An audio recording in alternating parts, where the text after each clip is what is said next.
Ladies, gentlemen, friends, foes, enemies, whatever you want to call yourself. This is the time. The time has come. I know we've been quiet for a while, but it doesn't mean we don't have opinions or thoughts. So here we come with them at the beginning of this 2024-2025 Premier League season. So back in your ears with some Chipu Bubu. I got my favorite guests here. We've got Tendekai, we've got Ushe, and we got Luazi representing the best of what you can find in the Premier League. We don't have to worry about Liverpool or Chelsea. So that's what I like to hear. But gentlemen, good to see you and good to be with you. We're just going to do our preseason recording, which we were supposed to do before the season started. But as you can tell, people are busy, things are going on. So we're going to pretend that we don't know what the table looks like for the first part and do our preseason ranking. So without further ado, we're just going to walk you through our top 4 predictions in order by person. So since Luazi's team has won the Premier League 4 times in a row, we're going to let him go first. What do you have for our top 4 in order, Mr. Luazi? Oh, don't you want to mention 5 as well? Possibly coming. I'm joking. No, we're not mentioning 5. Calm yourself. But yeah, no. Listen, actually, greetings to all of you, gentlemen. It's nice to be in the room with good football men. To start off there, but yeah, man, top 4 is going to be quite tricky because you don't want to make sweeping statements when it's so early into the season.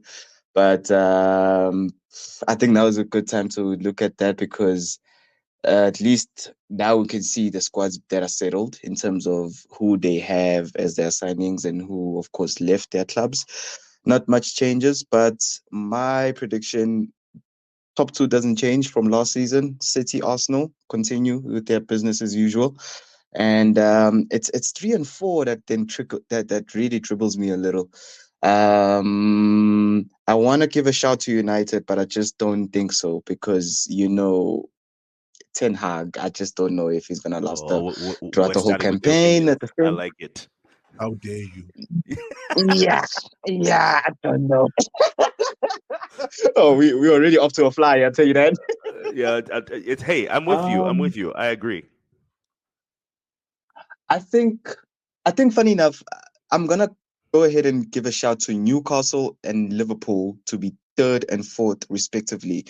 Now that can interchange, be it Liverpool being 3rd and then Newcastle being 4th. I think Newcastle will come back. It sounds crazy to say that, knowing that Aston Villa with Thuram and then also doing absolutely wonders with football. But I think for me, my top 4 is City, Arsenal, Newcastle, I think will come back, and Liverpool.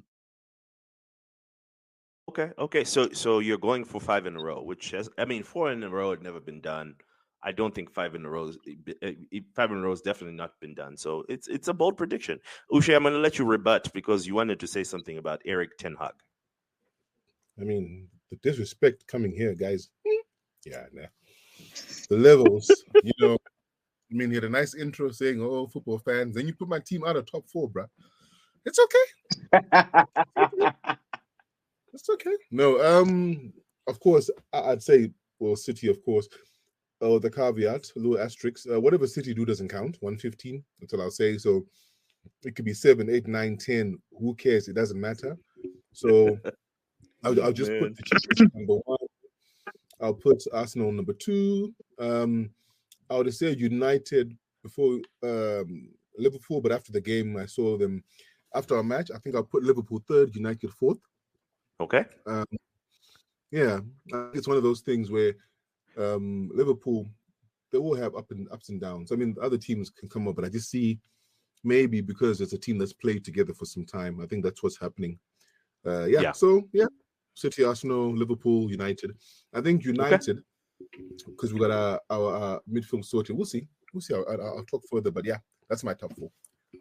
Hey Ushe, I just wanna make a quick little shout out and say in the past 5 Premier League season, Man City have had 115 wins. Why? Yes, because they have 1 win for each charge. It's great. Exactly. It's great. If I were you, I'd be proud. I'd be bragging about cheating. I mean, who does that? You know yourself, as you know that you guys. It doesn't matter. It's okay. That's funny. Tendakai, give us yours. Run it down for us. I'm gonna go for the Gooners. For the Gooners, we just need Haaland to miss maybe just 6 weeks, only 6 weeks, and it'll be good. So I'm gonna go Arsenal, City, Liverpool, and for fourth, I think it's quite tricky.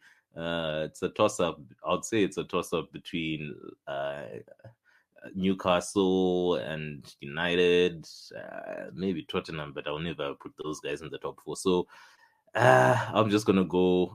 Okay, let's give handbags a chance. So I'll say if he doesn't come forward, I think he's getting fired. So he has to.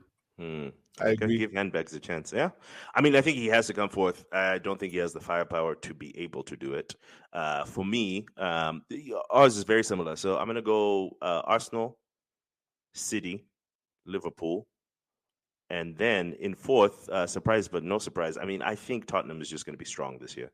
As much as I hate our North London neighbors, I think they've got the right chemistry and the right balance. So I'm going to give them fourth. But that fourth spot's going to be a battle. I think I don't trust handbags. Uche knows this. We talk about this all the time. I think the squad is good enough. I just don't know if the manager is good enough. But, we speak about these things early in the season because we'll get to see what happens. So now that we've talked about the top of the table, who do you think goes down? Who wants to take it first? I think Everton. It's time. It's been brewing for years, but I think this time they don't survive. So I would say Everton, Ipswich, and I think Leicester just might survive. So I think the other one was going to be Southampton.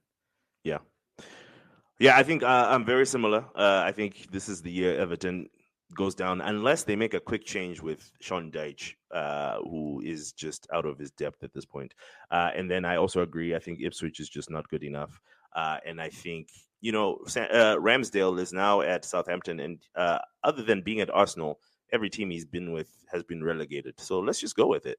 He's at Southampton. They're going to get relegated. What do you think, Uche?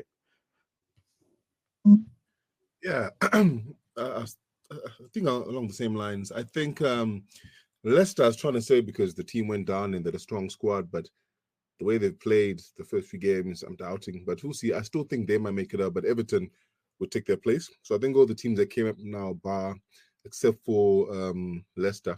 So Ipswich, Southampton. Everton, just look horrible. And Leicester could be one of those things. Even if Vardy's not firing, I can see them staying up because I think their squad is not like top tier, but I think enough to stay up in the league. I think they can do that. I agree with you there, Uche. I think Leicester also kind of do stay up a little, and also Vardy as well. They don't have much, but Vardy's still there, man. I think it's kind of nice to see Vardy back in the Prem as well, just bantering all around. But I don't know. At Everton, I agree with you, fellas. I think Everton as well. I'm not too sure about them.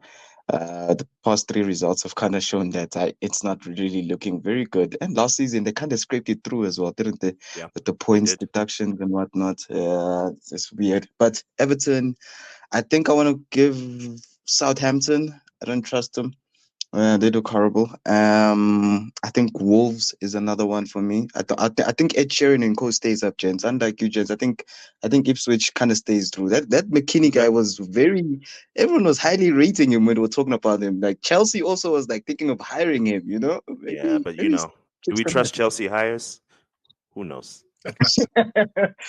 Yeah, no, it's a bit of a top ball there. It's not really trustworthy. But yeah, Everton, Wolves, Southampton for me. My three relegations. No, that's good. So as we talk about that, we've talked about managers already. I will say I'm going to double down as we talk here about what manager we think will be fired first. I think it's going to be Sean Dyche. I just don't see how he survives another 3 or 4 weeks of poor play. I mean, they were up 2-0 with 7 minutes to go the other day, and they lost 3-2. So I think Sean Dyche is my guy. Does anyone else have anyone else they think will get fired first? That's not Sean Dyche. I can't wait to hear the Ten Hag ideas. You guys, why are you leading these questions? Why are you trying to point people towards Ten Hag? I think Sean Dyche as well. I think when he came in, to what I thought he would have done, he's not done that. And I think the start he's had now is just not good. And I think Everton will probably start panicking, saying, "Listen, we can't have this the whole season. So might be sacked." But also, Chelsea manager, the Maresca guy, he's too confident. The way he's talking about, "I've got a squad of 21. I'm not using 20 other players. I'm fine." That confidence when you've won nothing. I think Chelsea are just volatile. So I can see him by December. Fine, the results haven't been bad, but I can see him being under pressure. So yeah, I'll say Deitch, but long shot, I think a little shout could be the Maresca guy. No Ten Hag. I'm a bit different. I think Deitch should be the first to go personally, but I feel like Everton have a bit of a history of kind of holding on a bit too long, and then they'll be like, "Okay, no, now let's get rid of these guys." The people who normally shoot the gun quickly, and wasn't there the last season? Didn't they have 3 managers? The Southampton manager, isn't the former Nottingham? What's his name? Russell Martin, whatever his name is. Leicester. Yeah, Steve Cooper's at Leicester. The former. No. So sorry. No, I think Cooper will be fine. So yeah, no, Russell Martin, Southampton was.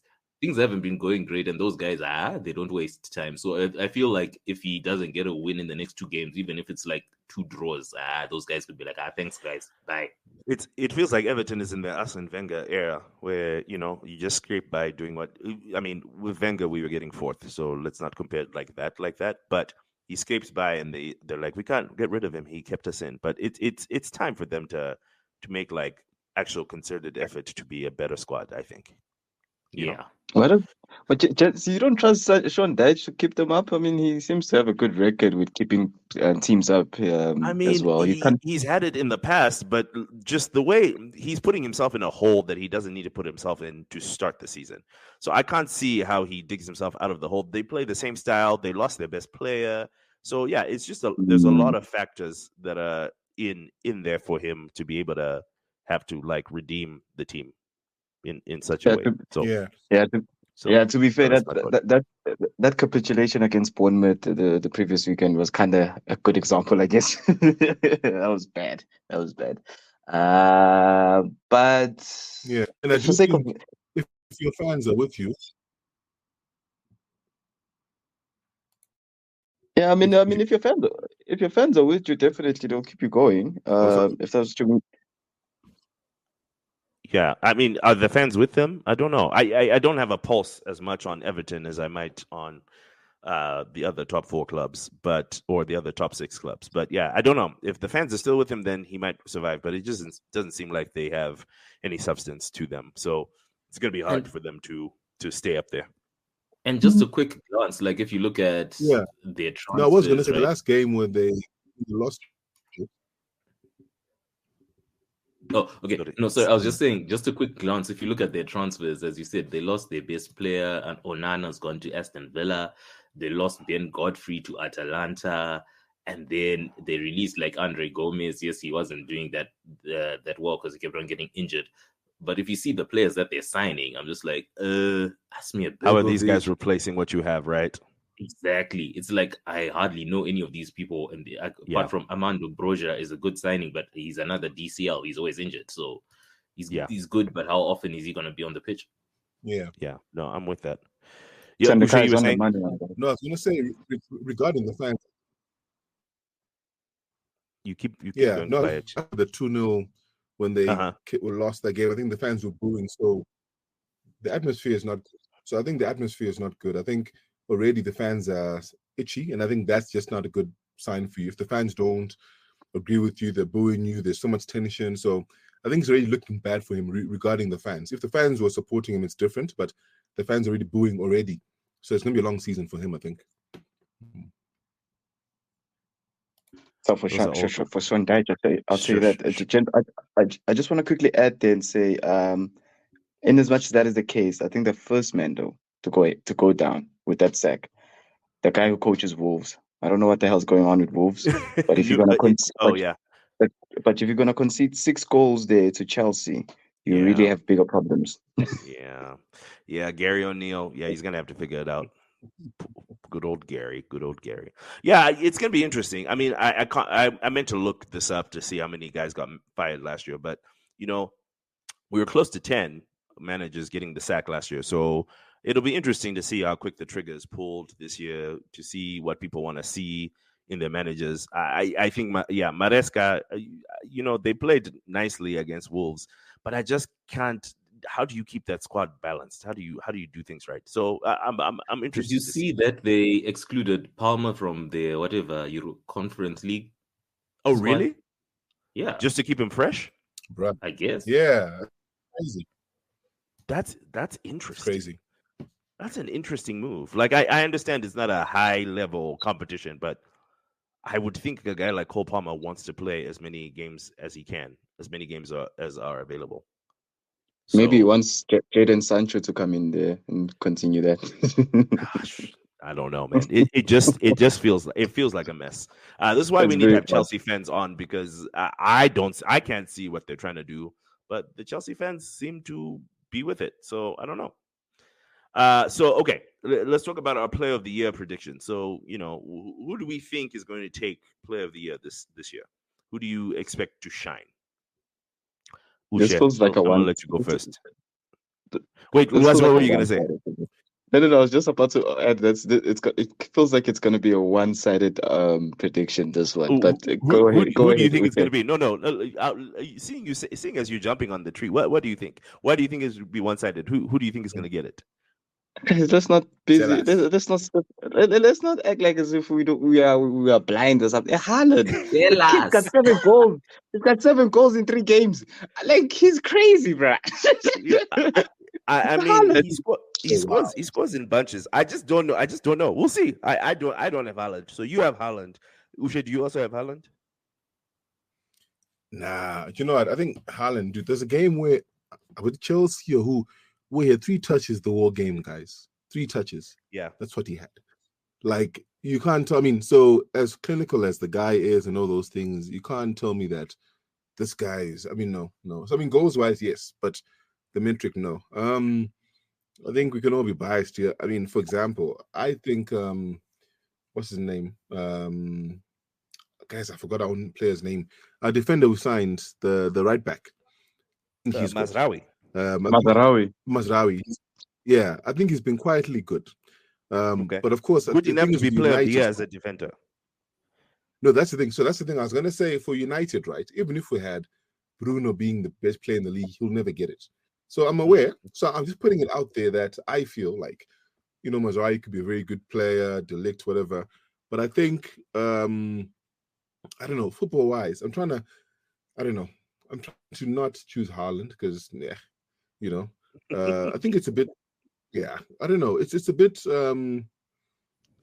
don't know. It's hard to say because I do think that Liverpool, for example, what the coach is doing right now, Salah is just because I think people kind of silently thought he was going to be like finished and all those things, but already we're showing you that. I know they didn't do competitions over the break and stuff. I think Salah is showing you already that this guy is class. Yeah. So I would have if it continues down this vein, I would put Salah as a player of the year. I think he's showing the sign that still able to do it at the highest level. Yeah. So I say Salah. Yeah, I don't mind that. I don't mind that prediction. I think part of it. So I read an article recently about like this Player of the Year, the one that the players vote for, and kind of how they think about it. So one of the things that you have to remember is they're not allowed to vote for a player that's on their team. So it has to be a player on a different team. And secondly, a lot of guys have said I typically vote on the guy that like destroyed us or the guy that's like having a purple patch at the time that the votes go around. So yeah, it'll be interesting to see. I think Haaland, yes, you're right. Haaland is going to score. He's definitely going to feast on those smaller teams because I think last year when City played Arsenal, Haaland had like a zero XG in both games, which is 0 expected goals in both games because we just know how to mark him. I think he had a hard time against United. He had a hard time against Liverpool. So he's gonna get his hat tricks against the Wolves of the year, and that's fine. So I think my Player of the Year at this moment, I'm really thinking it's either gonna be I'm going strong for Odegaard. If we win the league, I think that's where people look and they go, oh, he's the league winner. That's how Foden won it last year. So I go Odegaard, and then my sneaky suspicion is with whatever Chelsea does, if they can figure out how to play Palmer, that guy might win Player of the Year again. Who do you have today? Yeah. I'm gonna go left field actually. Well, I guess since it's predictions and we watched a few games, I think this guy's back to being his best after his injury and stuff. Just from the games that I've watched, and I'm gonna go for Diaz because the games I've watched of him, he's playing very well. I think back to the guy that Liverpool signed because I think after his injury he was a bit he wasn't the same. Luis Diaz. Okay, I was thinking you were talking about Ruben Diaz. I was like, oh, he's made an impact on you. Not that guy. So I don't know. Maybe it's just a purple patch, but just from what I've seen, he looks hungry and he looks like I think he's got a point to prove as well because there was all those rumors circulating that he could be sold and things. So I think he's quite hungry as well to be like, I'm not going anywhere. I want to prove that I belong in this team and in this league. So yeah. Okay. I've got a question for you Arsenal fans about this. Go. Because I've seen I've seen the stats and stuff. I think I'm not saying he's a bad player. I think he's a good player. But I think, if you would put Bruno in that position in Arsenal, I think you do more amazing things. I'm not saying that Odegaard is, but so what's his main? What does Odegaard bring? Like, what's his main thing where you say this guy is good at this? Yeah, I think what I was gonna say is I think Bruno is probably better at creating chances that people score. I think what Odegaard brings to us that Bruno wouldn't bring to us is Odegaard is the front of our press. So he is the trigger to be able to press from the front. And that's how we win the ball back as fast as we do. Bruno just doesn't have that gene in him. Bruno's a great passer. Bruno's got fantastic vision. He's probably a better finisher in many ways. But I think Odegaard pressing from the front, it just stresses out the teams that you're playing against, and then it gives him pockets for him to work passes. So I think it's the tone setting that makes him one of the best players. And now that he has Rice behind him, and maybe Partey will play well, he has a little bit more freedom to be able to do that stuff. So I think they're both. I think Bruno is much more of a 10 than Odegaard is. I think Odegaard is like a 8/10, just because of the way things happen. Yeah, someone else was going to ask. I was just going to say, in the way that Arsenal plays, I don't think. Well, the way that Arsenal and Arteta plays, I don't think Bruno would flourish. If Bruno was playing for Arsene Wenger, he would shine. Like if you saw how Ozil did brilliantly under Wenger as soon as Arteta came, because Ozil doesn't press. They're different players, but in terms of creativity and flair, that's the thing. But I think, Bruno is definitely, I think, more clinical. He will score a lot more goals, and the way he creates chances is a bit different. So I think in terms of systems, Odegaard is perfect for the system. Would I love Bruno as an option? Yes. I just feel like if we had him with the coach we currently have and the way he plays, we would be underutilizing him, is the truth. I get you. Yeah, because Bruno doesn't press. Yeah, he doesn't press. It would be hard to carry Bruno and Havertz on the same team. You'd have to sit one of those two guys and have a forward, because Bruno and Havertz, when it comes to pressing, they're about the same. But Bruno, if we had Bruno on our left side with Odegaard on our right side, I don't think we would be stoppable when it comes to scoring goals. That's a good point. That's a good point, actually. So you can give us Bruno if you want. We don't mind. No, it's okay. Just joking, guys. Arsenal fans should be much more happy with Calafiori. I don't see you guys talking that much. I actually rate that guy. The guy seems like he's also exciting there as an addition. I think yes, very exciting, good player. I think where you hear most Arsenal fans talk is, I think our frustration, if we want to call it that, is we have spent a lot of money on our back four plus our midfield. So Calafiori is great. Yeah, Calafiori is great, but he's coming to play a position where Timber's coming back to the season. So I also get Mikel's going, Timber got injured all season last year, so let's get someone else to cover that. But now we legitimately have 5 guys that can play left back on our squad. And we only have really one guy that can play 9. Havertz is playing 9 as well, so maybe 2 guys. But as you can see, Jesus is injured right now. He also doesn't score very much. So the excitement for Calafiori is tempered by the fact that we didn't get a forward. But I think he's going to be great. It's just we lost the league on not being able to score goals and not on our defense, right? We have the best defense in the league last year. We had the most clean sheets, all these things. So that wasn't the thing that needed to be strengthened. What needed to be strengthened is that one guy that can get you a ridiculous goal in the 90th minute when you're losing to Aston Villa, which is what happened, right? We lost to Aston Villa twice. We lost to Newcastle twice just because we couldn't break them down in the normal way. So I think that's what you're hearing from Arsenal fans. Yeah, and Lwazi, I'll give you the last option won't be ideal, but let me just rattle the list to you of the ones who are actually in the team. So we've got Zinchenko who can play left back. We've got Jurriën Timber who can play left back. We've got Tomiyasu who can play left back. We've got Kivio who can play left back. We've got Kieran Tierney who can play left back. We've got Saka who can play left back. And then we have Tavares who's on loan who plays left back. So we've got like 7 people. You guys still have Tierney in your team?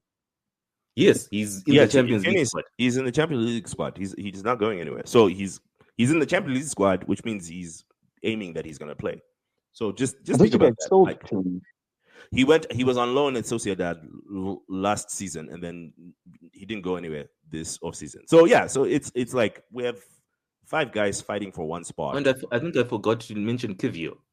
Yeah, you said Kivio. Yeah, you mentioned Kivio. Yeah. So anyway, Calafiore is going to be great. It's just we want a goal scorer. I would have loved to have gotten a guy that we can just pump the ball to, who will shoot at the net. But this is where we are. Okay, so talking about acquisitions, who do we think the flop of the season is going to be? So I want you to think about this. Flop of the season can be multiple things. It can be your transfer flop. It can be a team that is expected to be good that's going to flop. It can be a manager that flops. Whatever you think is going to go bad that you haven't already talked about, let me hear it. Don't all fight to say something at once. Whoever wants to go first. I think his name is João Felix. He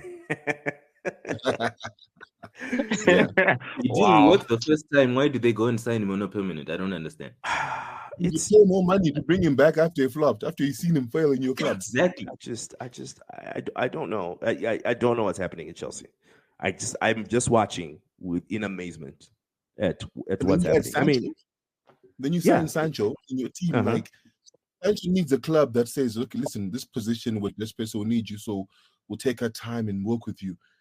Not a squad that has 50 million players. Where you're going to put this guy? How? I mean, I'm thankful. I'm so grateful. I'm thankful that they took him off our hands. But at the same time, what are you going to? How?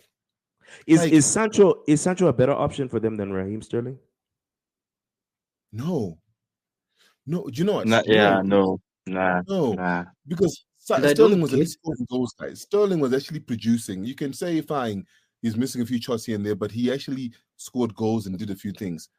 Sancho's doing none of those. I don't get the Sterling thing either, because they made it so public. So you can't say, no, because he was on so much money, we're getting rid of him, because they're paying him more money than we are paying him. So it doesn't even make sense. Yeah, I heard yesterday or the other day, they're paying about $10 million or 10 million pounds to Sterling for him to play for Arsenal. So our negotiation was we're not going to pay more than 100K a week. So they're paying like 225K of his salary a week so he can play for us. And we refuse to pay a loan fee, and we refuse to put an obligation in that. So we're basically borrowing a player that could be very good for us. I wasn't looking for Sterling at the beginning of the window, but if you're going to tell me our sub for Saka is Sterling, I'm not mad about that. I'm actually very happy about that.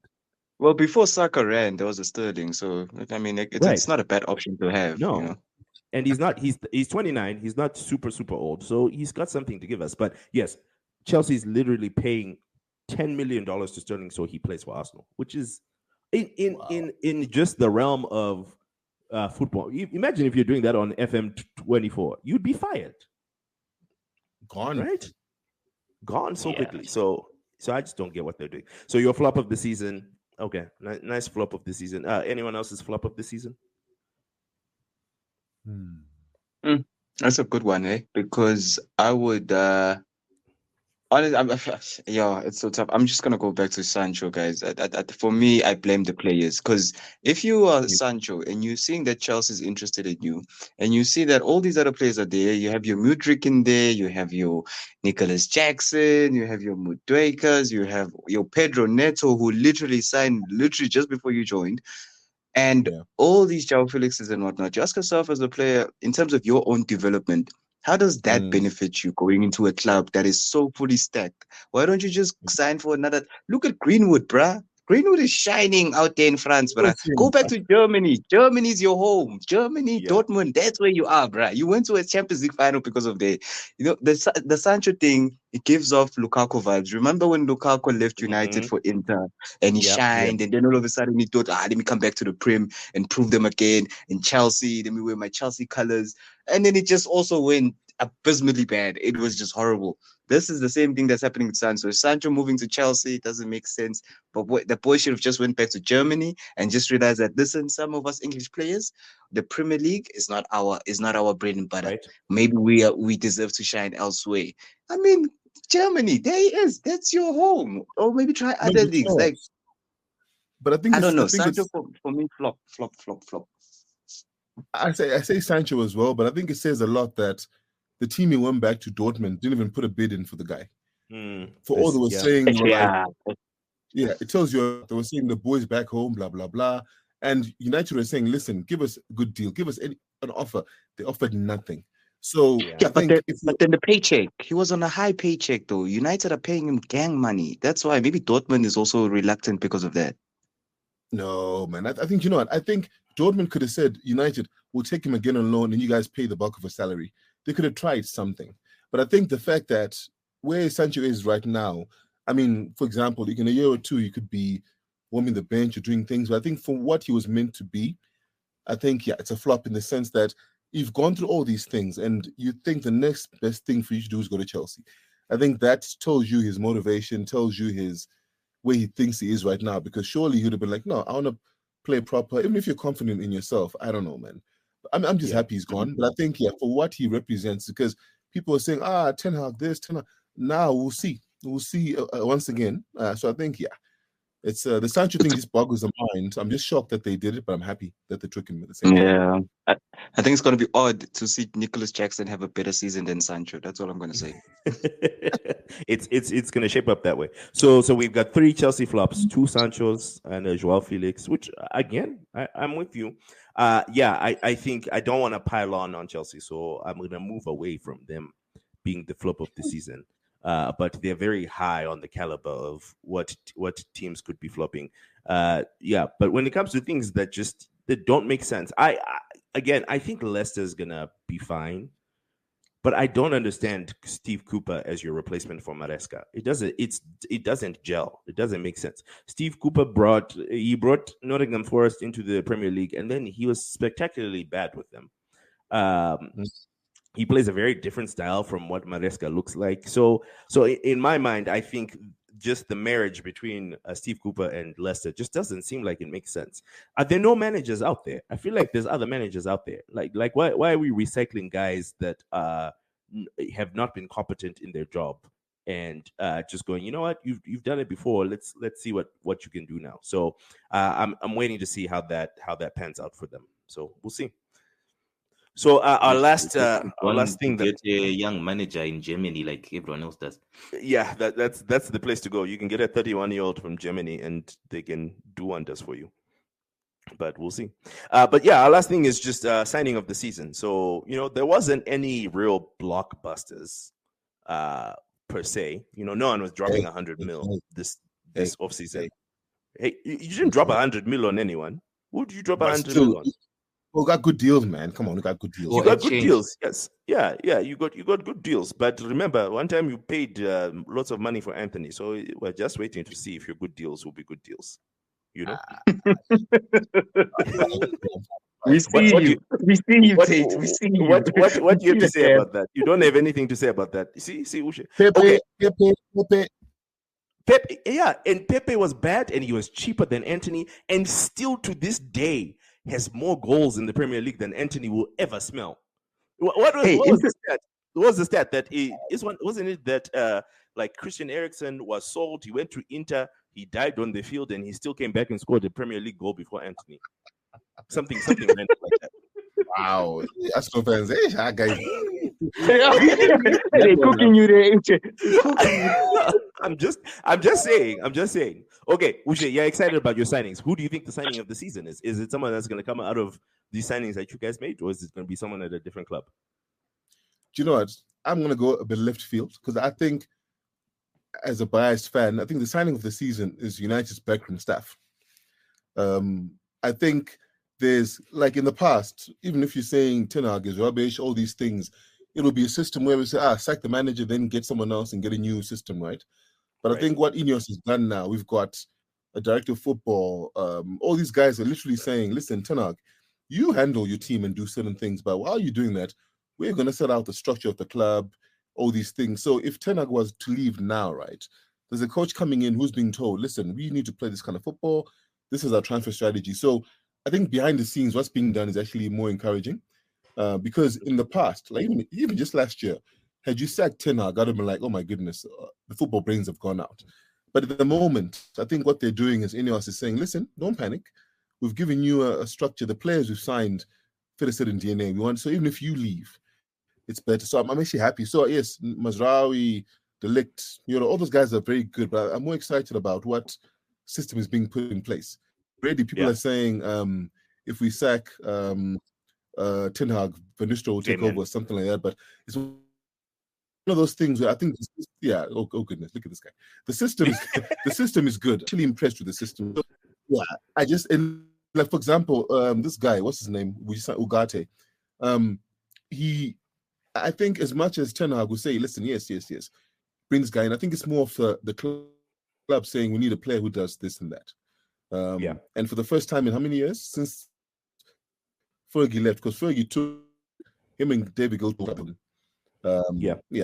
So in that, so in a United bias kind of way, I'll say that I think the backroom stuff is good. In a football sense, I think Arsenal is tricky in the sense that where you guys are now, you're not looking to, if you say, guys, we need to improve the squad, I think your squad is already good. You're now in a difficult position, what City does, trying to find ways to improve your squad. Of course, a striker. I still think, I could even say you guys flop of the season if you guys not signing like Ivan Toney and saying, listen, we'll give you whatever it takes, because I think a Toney coming in and being where he is age-wise, I think that's the difference between you guys winning the league, basically, to me. I think you've got a striker who in the game is doing silly things and he's just scoring goals. But I think Timber, for example, that guy, when he went to, before he came to United, before he came to Arsenal, the year before when he tried to come to United and Ajax was saying no, I was actually quite bummed because I thought that guy was a good player. And I think now that he's back to fitness, I think, yes, you signed the Kali Foroi, whatever name, guy, whatever. But I do think Timber will be really good. It's one of those players where you look back in the season and say, oh, snap, this guy was influential. He's not going to be all flashy and do things, but behind the scenes, I think Timber is the kind of player. All the other signings in the league that have been made so far, I think it depends a lot. Like West Ham have made very good signings, but we know what they did last time when they signed many players. I'm not really going for... Lopetegui doesn't convince me as a good manager, personally. You see now. Ushe, don't worry. We'll just wait a year for the new Chelsea coach to fall out with Palmer, and they'll pay us. We'll pay him 25,000, and Chelsea will pay him whatever they. That's funny. And Palmer's a United fan, by the way, and he keeps flirting with United fans. He keeps showing pictures of United players, so I don't know what that means. But anyway, interesting. Yeah, I like the backroom staff thing that you said, and you said Timber. Timber is what we like to call a Wenger. Wenger would say he's like a new signing because he didn't play last year. So there's that. I think my signing of the season, as I think about it, is Arsenal adjacent, but not at Arsenal. I think Emil Smith-Rowe going to Fulham. We're going to see the best of Smith-Rowe. He'll get to play week in, week out. Him and Andres Pereira will be fantastic. I know they lost Joao Palhinha, which makes the midfield anchor a little bit different, but that Lukic cat can play. So I think Emil Smith-Rowe going to Fulham is he's already scored a goal in 3 games. I think he'll get to 10 goals, 8 assists maybe by the end of the year, and be knocking on that with England squad. So that's my signing of the season. Luazi, what you got for us? Oh, Savino, unakupenda. Savino, Savino, Egolazo Savino. That Mares region that you guys signed. Listen. The illegal signing that you Yeah. dodged. How do you say that? Illegal signing. Sorry. Did you see Mares even tweeted? He's like, did they find a clone of me and sign him? Because he's wearing Mares' number and he runs like Mares. Bruh, that number 26 in the Premier League is now legendary, bruh. Like, you must know, if you wear that jersey now, you must do the right thing, bruh. You must be Brazilian or do something. Entertain us. Let us feel something when we watch you, bruh. Savino does that, bruh. I'm joking, okay. gents, but like, not to be biased on anything. Don't get me wrong. The kid is exciting. I think he's having a good start so far, but I wouldn't necessarily hang it over his head in terms of being like a signing of the season. It's too early. But for me, I think it's Liverpool. With their manager. So Arne Slot has been quite interesting to watch. I think they're going to be an interesting case to watch. We must remember they're really in a transition this side. And also there was all this talk about they need a new number 6. You know, they're trying to get the Zubamendi guy from Real Sociedad as well. And this guy also doesn't want to come and whatnot. And now, if you look at the way Ryan Gravenberch has kind of played this, I think it was the last game now when they were playing, and the way he's been using him as well, I was quite impressed. I was quite impressed when you in Liverpool was playing United, how Gravenberch was so solid in that game. Well, I was quite impressed. It looked like as if, in as much as they obviously have the option of Endo, but Gravenberch, when Klopp was still there, we never really got to see Klopp getting something out of him. It kind of looked like he was going to be another utility player in the squad. But now, when you look at what Slot is trying to do with him, and Szoboszlai as well, going further up front, like just also assisting in terms of just like playing further forward, you could see that, okay, you know what, Slot could really revive this guy's sort of period in Liverpool. So I think the way the transition is being handled by Slot and how he's also just gelling with these guys, stylistically, there's not much to say, wow, that's different compared to Klopp. But there are small differences that you see from Liverpool compared to how they were playing under Klopp. Well, number one, that's very clear, is that there's no more fist bumping. Thank God. Oh, I'm done with this bumping by Klopp, bruv. Like this fist bumping of Klopp, bruv, gets to me. But anyway, but Darwin Núñez, let's hope maybe Slot could revive that guy as well. But Slot for me, I think, is the signing of the season. Okay. I was excited on deadline day when I was hearing rumors of Darwin Núñez leaving and coming to Arsenal. But then I realized it was Arsenal. We weren't going to pay money for him. But that would have been a great signing right there of the things that could have happened. Oh, really? You missed out, bro. You missed out. Did you say really, Uche? Darwin Núñez? Serious? Yeah. As a good signing or as a good player? Which part? As both. Like, okay, I mean, I mean, we all agree he's a terrible finisher, right? But he's not much worse than what we have with Gabriel. He's physically imposing. He's quite a tall guy. Yeah, it's the fact that you would give us a change up on someone who can actually run behind other teams and cause chaos.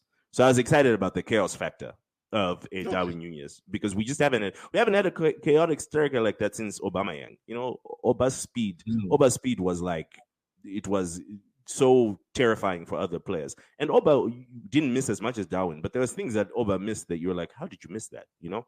So that was my excitement about it. Less of like, he's not, you know, you remember, we all remember when he came into the league and Liverpool fans were telling us him and Haaland were going to go toe to toe for the Golden Boot. And now we look at that and we laugh and we laugh and we laugh.